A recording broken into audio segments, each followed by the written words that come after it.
Ed eccoci arrivati a un momento particolarmente piacevole, gustoso e anche interessante. Allora vi presento i nostri interlocutori, i nostri ospiti. Adesso abbiamo il piacere di avere Paolo Caratossidis, Presidente Cultura e Cucina, grazie di essere qui con noi. Grazie Presidente.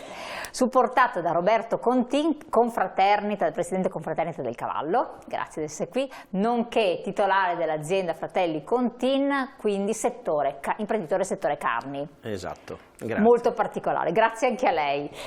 E insomma avrete capito, parliamo di prodotti tipici del territorio, di valorizzazione, di conoscenza, di cultura, di quello che è veramente una ricchezza e un patrimonio. Alla portata di tutti, conosciuto però non in tutti i luoghi, ne parlavamo prima anche fuori onda, da tutti indistintamente. Quante ricchezze abbiamo e qual è anche il suo sforzo, il suo credo, Presidente? Allora, io direi intanto di fare subito chiarezza dicendo cosa sono i prodotti agroalimentari tradizionali. I prodotti agroalimentari tradizionali, l'acronimo è PAT, quindi se sentite PAT si intende prodotti agroalimentari tradizionali, sono quei prodotti che hanno una storicità, quindi una storia di almeno 25 anni come minimo. Quindi esiste un elenco stilato a livello nazionale che viene aggiornato ogni anno dal Ministero della Sovranità Alimentare e delle Foreste, il MASAF a Roma, di solito lo fanno in primavera, in cui vengono iscritti questi prodotti. Il Veneto quest'anno, grazie anche allo sforzo del Festival Cucina Veneta, insomma, che ha presentato ulteriori 12 prodotti per il Veneto, ha raggiunto quota numero 403 e si è piazzato al quarto posto a livello nazionale, superando addirittura l'Emilia Romagna. Quindi insomma è un bel risultato e dà anche la dimensione di quello che è il nostro patrimonio gastronomico. Facciamo l'esempio di qualche altro prodotto che così subito viene in mente. A livello nazionale, non so, la fiorentina, il panettone. A livello veneto il più noto, il più famoso, che è stato registrato quest'anno, è il tiramisù di Treviso. Ecco qua lo vediamo, il tiramisù di Treviso. Perché secondo noi il tiramisù nasce a Treviso, i friulani invece ancora 7 anni fa fecero una manovra un po' furbesca, lo registrarono per il Friuli, tirando fuori una ricetta di una piccola osteria, ma parliamoci chiaro, a livello storico e anche a livello di dimensione il tiramisù è nasce, cresce e si diffonde a Treviso. Prolifica. Allora, per ricordarlo ai nostri telespettatori, lei giustamente ha detto, abbiamo visto nella bellissima, allettante immagine del tiramisù di Treviso, abbiamo lo spritz, che ormai sta diventando famoso in tutta Italia, ma non solo, in tutto il mondo. Lo spritz che poi è diventato famoso in tutto il mondo, la cui storia tra l'altro è anche una storia interessante perché deriva dal termine spritzer, quindi ancora dalla dominazione asburgica dei territori del Veneto, quindi era un taglio di un vino bianco aromatico ed acqua che veniva chiamato spritz, in Veneto venne venetizzato in spritz e poi ci fu la crescita dell'aperitivo come momento anche di costume che stiamo vivendo ancora oggi, quindi sono delle storie gastronomiche che hanno determinato la crescita di veri e propri trends e la nascita di mercati floridissimi. Dopo c'è un piccolo dispiacere, magari alcuni prodotti che sono nati e cresciuti in Veneto adesso sono andati a finire in altre parti del mondo, la proprietà di questi prodotti è andata a finire in altre parti del mondo e questo è un peccato. Risi e bisi, che sono anche questi tipici. Risi e bisi, il piatto iconico della cucina veneta, direi il piatto nazionale del Veneto, perché i risi e bisi si mangiavano il 25 aprile durante la festività di San Marco e il doge se li faceva preparare. Ma allora perché i risi e bisi era un piatto da doge? Perché i piselli non crescevano ancora nei territori della Serenissima, arrivavano attraverso i contatti che i mercanti veneziani avevano con i mercanti genovesi, quindi erano una primizia. Tra l'altro erano diversi dal risotto odierno perché erano più un brodo, un cosiddetto sbolettone minimo mangiati col cucchiaio. Questa è un'altra cosa particolare. L'olio della Valpantena. Valpantena, quindi un olio extravergine che anche quello ha una tradizione direi millenaria. E tra l'altro col frantoio che ci ha dato una mano nello studio storico, il frantoio Salvagno della Valpantena, che è comune di Verona, ricordo, una valle bellissima, poco conosciuta rispetto alla Valpolicella ad esempio, quindi questa regione è una regione che ci dona sempre dei momenti, dei luoghi, in certi casi sconosciuti ai più, che sono le vere e proprie risorse eccezionali. E poi per completare il folpo alla veneta e il baccalà alla cappuccina. Baccalà alla cappuccina è un baccalà meno noto rispetto al baccalà mantecato o quello alla vicentina, un baccalà che trae la propria origine probabilmente dalla nascita all'interno di un monastero nella provincia di Padova dei Cappuccini. È un baccalà secondo me molto godurioso proprio alla mangia, con degli elementi anche dolci, l'utilizzo dell'uvetta sultanina, che sono comunque degli ingredienti che non erano originari dei nostri territori, ma attraverso proprio la storia, no, le importazioni dei commerci della Repubblica di Venezia arrivavano dall'Oriente e arricchivano la cucina veneta, che fu, dal mio punto di vista, la prima cucina cosiddetta fusion della storia, di fusione. E poi il folpo, vabbè, il folpo alla veneta. Il folpo, che ha una storia interessantissima anche quella, perché il folpo sarebbe il moscardino, non il polpo, e quindi un animale più da laguna che si diffonde nell'entroterra attraverso la riviera del Brenta, quindi tra l'incrocio tra la tradizione marinara e quella, diciamo, agricola. Bello anche questo. Passiamo invece alla straecca di cavallo, lei che è un esperto, produttore in qualche modo, lavoratore di questo, che cos'è? Che cos'è? La straecca sarebbe il diaframma del cavallo, in questo caso viene tagliato abbastanza sottile e battuto per renderlo morbido. Quindi la parte dei polmoni sostanzialmente? Sì, della pancia. Ecco. Il termine straecca è un termine dialettale, arriva dal veneziano, perché una volta si diceva quando una botta gli diamo una straecca, e quindi da là, quando vai a battere sul ceppo la carne, gli dai una straecca, ecco. È chiaro. Ma come viene attualmente, come viene preparata, che cos'è, che valenza? Allora, la parte non è che abbia bisogno di tantissime cose come condimenti o così via. L'importante è già buona di per sé. È già buona e morbida di per sé. L'importante è che sia una carne abbastanza grassa, in modo che durante la cottura il grasso si scioglie e la rende morbida, ecco. Quindi si cuoce con i suoi liquidi. Quindi. Esattamente. Tra l'altro è una carne estremamente importante dal punto di vista nutritivo. Estremamente importante, perché è una carne intanto consigliata, perché è una carne ricca di ferro, e soprattutto per persone anemiche e così, la carne di cavallo in generale è molto consigliata. Lei è un imprenditore del settore delle carni in modo particolare, sì. Quindi lavora carne di cavallo, ma non soltanto. Non soltanto, lavoro anche carni bovine, in principal modo Angus, Bio e Wagyu. Però ci tiene, proprio perché ha una famiglia, i figli, che non ci siano mix con tante sostanze, perché mi ha colpito in una chiacchierata che abbiamo fatto insieme, ha detto i primis non deve far male ai miei figli e a me, che possono avere delle intolleranze, delle cose. Devo pensare che il primo cliente della mia attività devo essere io, quindi tutto quanto quello che devo produrre deve essere un prodotto buono. Avendo avuto dei bambini da piccoli con varie allergie, ho cercato di, anche sui salumi e su altri prodotti, mettere meno cose chimiche possibili, anche a livello di conservanti, per rendere il prodotto molto naturale. Quando vado a lavorare un prodotto fresco non è che abbia bisogno di tante altre cose, quindi ecco, la qualità è in primis. Questo è possibile mutuarlo per tante aziende del settore, perché anche i consumatori, chi ci sta ascoltando, si senta più tranquillo nel consumo. E cosa può essere l'elemento di distinzione? Allora, l'argomento è un po' delicato, nel senso che ormai qualsiasi prodotto che vai a consumare, che trovi nella GDO, ha tempi di conservazione molto lunghi. Questo è il problema di base. E questo qua, ovviamente, per portare questi prodotti a una conservazione, ovviamente bisogna aiutarci con prodotti chimici, ecco, con dei conservanti.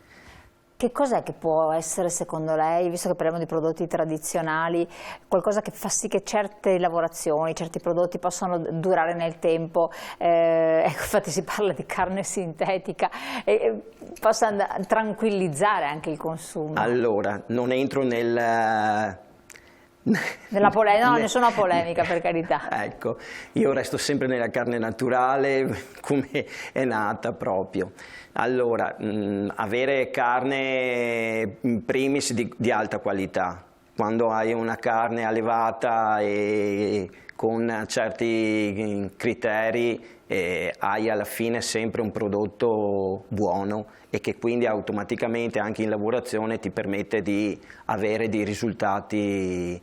Quindi è un rapporto ancora adesso tutto sommato fiduciario, cioè io mi fido di chi mi rivende, mi lavora quel prodotto perché a sua volta si rifornisce di un certo tipo di prodotto di base di animali che sono stati allevati in un certo modo, nutriti in un certo modo. Nel caso nostro, che seguiamo abbastanza da vicino quello che è la filiera, vediamo e sappiamo benissimo come vengono allevati i capi che lavoriamo, insomma, quindi.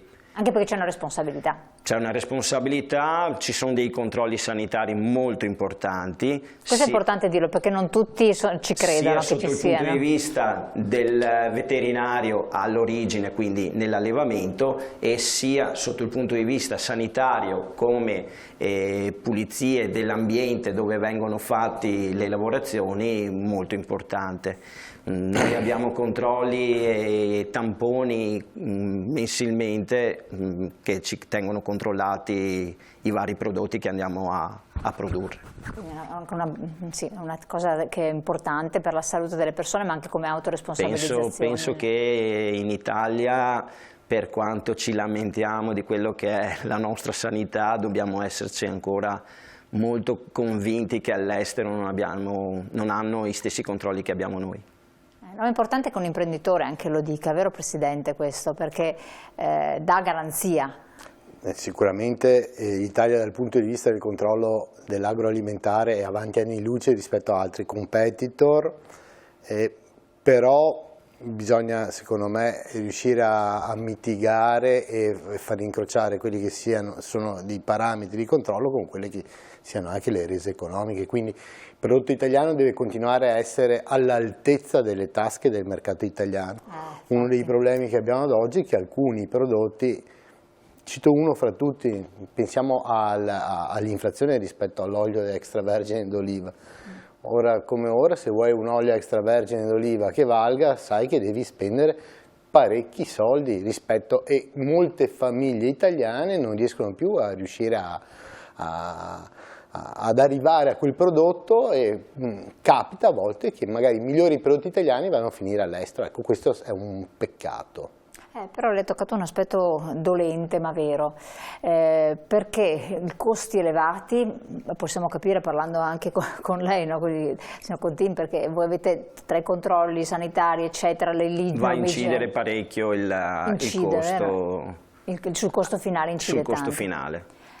E tutti questi requisiti che ci devono essere, e poi la non più raggiungibilità da parte dei cittadini, cioè una semplice strega non può più costare quello che era 5-10 anni fa, e quindi non tutti se la possono permettere una volta alla settimana, facciamo l'esempio, anche chi ne avesse bisogno. Ma già vediamo un esempio, ad esempio alla festa del cavallo di Legnaro la strega non era nel menù, perché con un cavallo, se non sbaglio, Roberto correggimi, siamo circa sui 4 kg per capo. Quindi se tutti vogliono mangiare la strega diventa proprio anche difficile la reperibilità, quindi allora, se da un punto di vista è un vantaggio e anche un onore, insomma, che alcuni prodotti nostri diventino veramente dei prodotti di eccellenza ambiti a livello internazionale, sappiamo che però dopo magari anche alcune abitudini di consumo possono essere stravolte. Però credo comunque che, parlo per il Veneto ha la forza e anche, diciamo, l'attaccamento a quelle che sono le sue risorse enogastronomiche e le sa tutelare bene. Vedo come ha fatto ad esempio nel caso del Prosecco, perché poi i problemi spesso e volentieri riguardano il cosiddetto fenomeno dell'Italian sounding, cioè quindi non milioni, miliardi di euro che vengono veramente scippati, no, dai nostri produttori o i nostri trasformatori e vanno a favore invece di chi non ha nulla a che fare né con la produzione di prodotti italiani né addirittura con la ristorazione, e questo, il fenomeno di Italian sounding, è un fenomeno che è veramente a livello internazionale, va assolutamente contrastato. Con quali armi?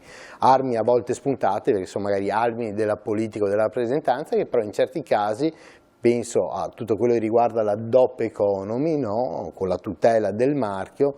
Il caso Prosec in questo caso è molto indicativo, e laddove ci siano di questi allarmi è giusto intervenire immediatamente. Assolutamente sì. I consumatori di carne equina in modo particolare, qual è il target? Sono giovani, meno giovani, nord Italia, sud, estero, com'è il mercato? Il target a livello di età non è che da piccoli a grandi, non è che vari. Non c'è un cambiamento, non avete riscontrato un cambiamento? Non vediamo questo cambiamento, vediamo piuttosto che è un prodotto che va mangiato molto a macchia di leopardo, quindi dove c'è la tradizione forse, dove esiste? Sì, la Puglia è una delle regioni dove viene consumato più carne equina, dopodiché si passa un po' alla Calabria e Sicilia.